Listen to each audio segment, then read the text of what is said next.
Welcome to the Water Trough, where we can't make you drink, but we will make you think. My name is Ed Drozda, the Small Business Doctor, and I'm really excited you chose to join me here as we discuss topics that are important for small business folks just like you. If you're looking for ideas, inspiration, and possibility, you've come to the right place. Join us as we take steps to help you create the healthy business that you've always wanted.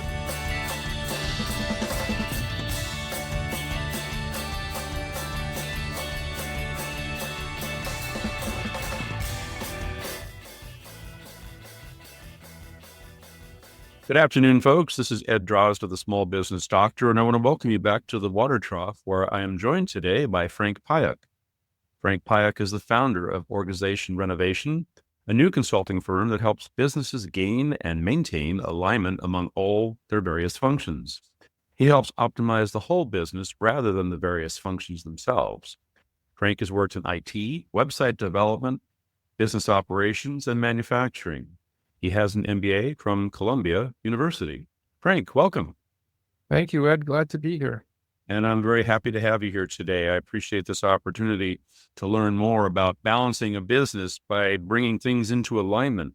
So let's just jump right in there about business alignment and start by asking the question, are we aware? I think people have the illusion of alignment as opposed to the actual fact of alignment. If you talk to a senior executive of any company off the record, they will complain about their peers. They will complain about what the other department's doing that gets in their way, and may be completely oblivious to what they're doing that gets in the other department's way. A very strong illustration of this is a company I worked for a long time ago that sold scheduling software. They did a demo for a plant manager at a major company. The plant manager said, "Oh, that's awesome. I wish I could use it." And they said, "Why can't I?" He said, "Well, because I am measured on machine utilization and cost per piece. And if I follow your schedule, I'm going to stop using a lot of machines as much as I'm currently doing, which will actually be good for the inventory levels. But my performance measures are going to go to heck. Not to mention my cost per piece numbers will rise, even though the throughput of the factory will be better and the delivery will be more reliable. And so I am impeded from doing the right thing by the performance measures imposed upon me by the finance department." Interesting. Finance department thought they were doing the right thing. Because they're unaware of what's going on the shop floor. Absolutely. Sounds like we're back to the old days of silos. Maybe the silos never went away. I don't think silos ever will go away. Mm. I mean, we do need experts in disciplines, but the expertise in the discipline comes at the expense of a holistic understanding of the whole thing.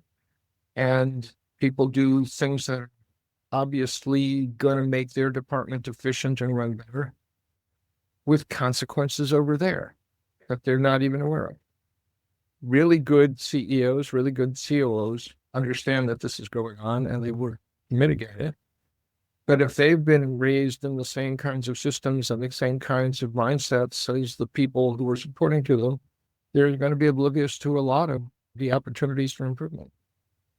It's interesting because as a senior manager, I have a responsibility to the shareholders, presuming it's that size, to make sure operations are working smoothly. So whether or not I've been schooled in that environment, you'd think that would be the responsibility I'd take on, that I would be aware of and be able to mitigate these issues. To the extent that you're aware of them, you're able to mitigate it. The bigger the company, the less you're aware of them. So what you're saying is size matters. Size matters. When a solo entrepreneur is the only person in their business, the only thing that creates disalignment is neuroticism. But you get a few subordinates and you trust them and they have issues with each other. You talk to them and you negotiate and coordinate and you resolve them. And then you hire middle managers, department heads, and you don't know what's going on at the bottom level. You're relying on reports. And the reports have been constructed on your behalf, most likely.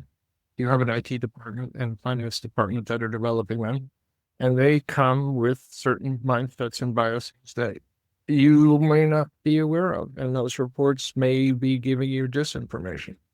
And if you come from one company to another company and you assume that the reports that use the same words mean exactly the same things, you're very likely wrong because the algorithms, the data collection mechanisms are different. And therefore, the information summarization is different. And you're getting information that looks like it means one thing and doesn't mean exactly that. You gave a software example earlier. While it might have been worthwhile for operations to adopt your system, the plant manager would suffer the consequences because it wouldn't be aligned with the finance department. That's one example. I presume you encounter these things repeatedly, which gave rise to the concept of your company. Organization renovation sounds like organization revolution to me. That's a little too ambitious. No, I guess my point is I'm looking at you specifically. I think the collective us would say this is true. You must have encountered enough cases of this to realize this is a big issue. Part of it was the company that I worked for, where this was a foundational idea. It was called Creative Output. It was founded by Eli Goldratt, an Israeli physicist who had no preconceived notions about business when he came up with software to schedule a factory, and was constantly surprised at the things that people told him. In many cases, he would investigate and realize they were right. In many cases, he would investigate and think they didn't know what the hell they were talking about. And so indoctrination is a strong word, but I have to use it. I was educated in that point of view, and it stuck. And then I'm looking for stuff, and I can see it all around me. So one of my favorite is the hospital bed. Famously, it's institutionalized that hospital beds are expensive and to be minimized. Hospital beds are not expensive. At least, not compared to the $3,000 a day that hospitals charge for them. What are expensive are hospitals. And if you divide the hospital cost by the number of beds, you get a very large number. And every time you remove a bed to save money, you decrease the denominator, and it looks like the hospital bed is even more expensive. It's a disinformation system built in to the hospital. It's in the regs for the hospitals. It's in the insurance policies. It's probably in the laws of the United States. And it's wrong. It's just a misunderstanding of reality. I've never worked in a hospital. This is blatant to me. Right, right. Well, I think the root of organization renovation then resides in the loss of alignment because of misinformation. Is that a fair way to put it? That is a fair way to put it. I would say that, again, the training that a person with a marketing degree has and the training that a person with an accounting degree has, there are gaps in their information, and there are words that they use that mean slightly different things to them. And when you have two people having a conversation using the same word meaning slightly different things, you get a failure of alignment, unless they understand that the other person doesn't mean exactly the same thing they do. At which point you can say, do you mean this? Oh, you don't mean this. This is how I was taking what you were saying. Where am I wrong? And then you enlighten each other and you can get more aligned. One of my most recent podcasts was with a woman who had come up through the ranks at a hospital and was put in charge of housekeeping. And she had been in the hospital for a while, so she was pretty well versed in how it worked. And she saw that her people were doing things that didn't make sense to her, and she told them to do it differently. And she shut down the operating room without intending to, had her head handed back to her. She reversed the decision, started asking her people intelligent questions, overcame their suspicions because people hadn't asked them those kinds of questions before and they hadn't been trusted. And they didn't really expect to be trusted and didn't trust in return. And she became very, very good at her job. And the infection rates in her hospital went way down. But even though she understood an awful lot about how that hospital worked, she made what seemed to her, based on the training she had, based on her understanding of the world and her people's jobs, she made decisions to reorganize things in ways that, if the operating room wasn't involved, would have made perfect sense. But it didn't make perfect sense because it's really important in a hospital that the operating rooms get cleaned up after every operation very promptly so that you can keep patients going in there, both for the sake of the hospital's finances and for the sake of the health of the patients. This is a very smart, well-intentioned woman. She missed it. And that's not the only time I've heard that story. I've heard it about a different hospital. So you would think that there'd be a sort of a lore of hospitals that they'd all be sharing information and be saying, you get a new head of the maintenance, you get a new head of housekeeping, make sure that they know that it's better to be inefficient around the hospital in terms of human utilization to make the operating room efficient. Are you making your customer service department efficient by measuring the number of calls everybody has and punishing people who have too few? Or are you screwing your business by alienating customers and reducing the lifetime value of the people you've spent a lot of time acquiring as customers? I think we all know the answer to that one. Not the people who are measuring their customer service departments that way, and there are an awful lot of them. This is true. I'm sure that some of those people making those idiot decisions get really angry at the customer service departments of the businesses that they are customers of, even as they're doing the same to their own customers. Alignment comes in all shapes and sizes, or misalignment. I hear you. You are seeking clarity in systems. You've identified there are silos. We know they're out there. And silos, by definition, have clarity within themselves, but not adjacent silos. One silo doesn't know what the next one's doing. And assuming that leadership is familiar with all of the silos, that's still not sufficient for them to bridge the gap between one and another. An MBA, go into the finance department, you rise through the ranks, they put you in charge of operations in some place, and you learn a lot about operations. But you don't know the nuances of purchasing, you don't know the nuances of marketing, you definitely don't know the nuances of sales, or you come up as a salesman and you don't understand operations very well. And so you have a position of great responsibility and you understand very well the silo you came out of. And if you are smart and creative and patient and committed to learning, you know you need to learn this stuff. But on the other hand, you're suddenly hit with a whole bunch of new problems and issues that you have to deal with quickly and don't have the time to delve deep to understand the underlying causes. So you're going to make the best decision you can with the training you have, the information you have, and you're never going to learn all the things you need to know. And the bigger the organization, well, if there's 100 people in the organization, you can meet every single person in the organization. If there's 1,000, you could maybe do that, but only at the expense of some of your other responsibilities. If there are 10,000, it's absolutely impossible. Okay.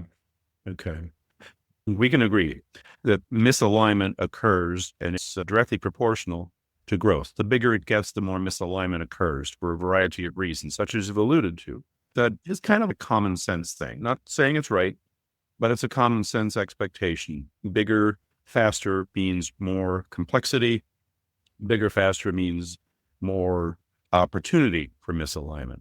So is misalignment something that we can prepare for before it becomes a legitimate problem within our organizations? That's a tough question. One can be intellectually prepared for it and looking for it and miss it. Again, the bigger the organization, the more complex, the harder it is to manage all this. But one of the biggest problems in avoiding it is simply the fact that the more complex the organization, the more senior you are, the more time you spend putting out fires, negotiating, browbeating, being browbeaten, trying to broker compromises between the functions without understanding what the underlying problem necessarily is, because neither of them is explaining them to your satisfaction. Do you have the time to spend? It might take you 2 weeks to understand the problem deeply. And you don't have 2 weeks. You have an hour to get these people, these two knuckleheads, to cooperate. And so they're going to come up with something that kind of works for them, sort of, and may screw up something over there that they're completely oblivious to. Okay. Perfection in organizations is impossible, even in small organizations. And the bigger they are, the less perfect they're going to be. But that doesn't mean that it can't be improved. And it doesn't mean that if you have some sort of systemic process, the way Toyota developed just in time that you can't make huge strides. So the process in Toyota, which they called taking rocks out of the river, was to take a small amount of inventory out of a workstation and see what happened. And if nothing bad happened, they wouldn't put the inventory back. And if all hell broke loose, which undoubtedly happens sometimes, they would put it back right away. Right. And if something came up that they could figure out, they might put it back, but go address the specific problem that they saw and fix it. And by the time they've done that 100 times, they have a pretty good idea where they can take the next batch of inventory out without causing all hell to break loose. And they can systematically find a problem and fix a problem and find a problem and fix a problem. And the system gets smoother and better aligned until it was so much better than American manufacturers. I read a book recently where American manufacturer went to Japan and saw an auto plant with next to no inventory. And he said, this was bullshit. You can't have a factory without inventory. He just didn't believe his own eyes.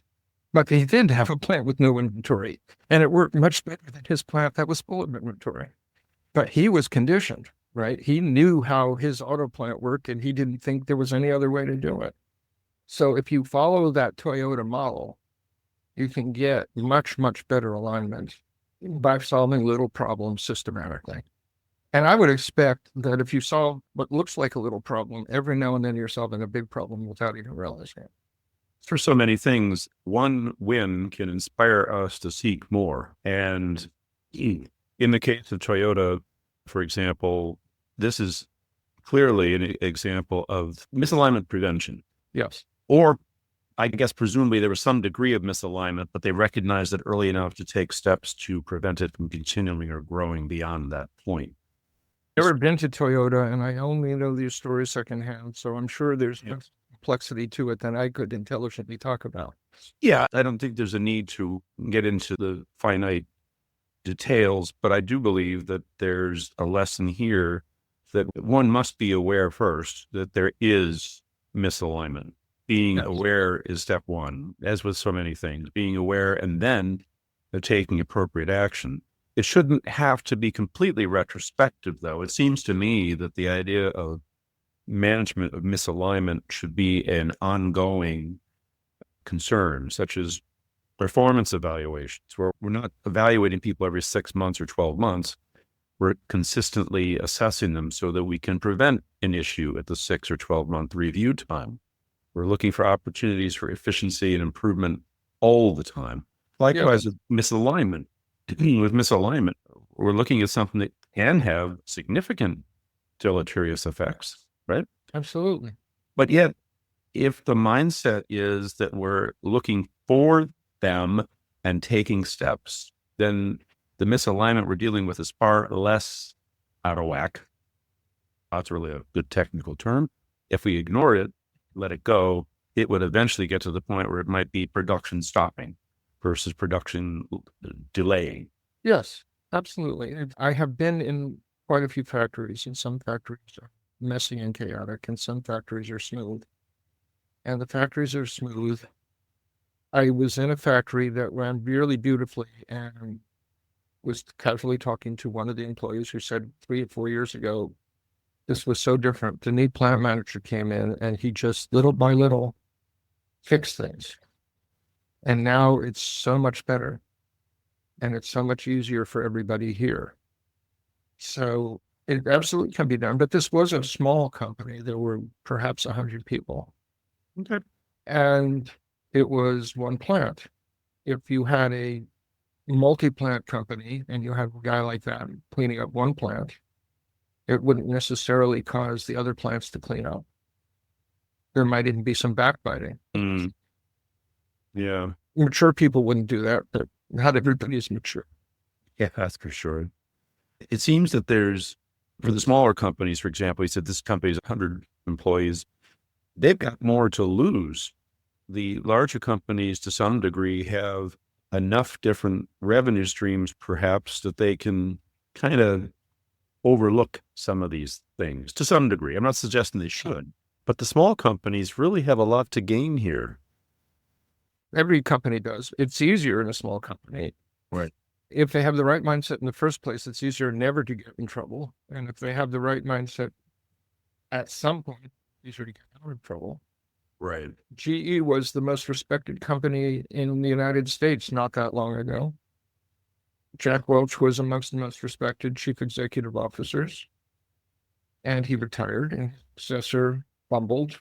And then the successor after that, basically the company collapsed, and they've broken it into small pieces. And an awful lot of that, in hindsight, were problems that built up under Jack Welch's watch.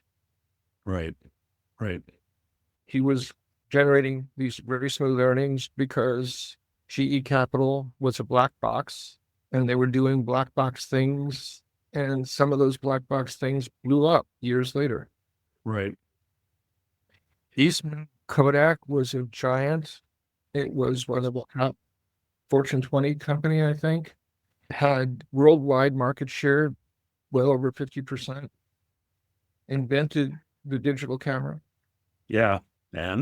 And Eastman Chemical was a division that still is viable. And the Kodak name has been resurrected by people who bought the name from the bankrupt company and are doing things under that name that have nothing to do with the company that, I mean, there are still film photographs taken, I'm sure, in very special circumstances.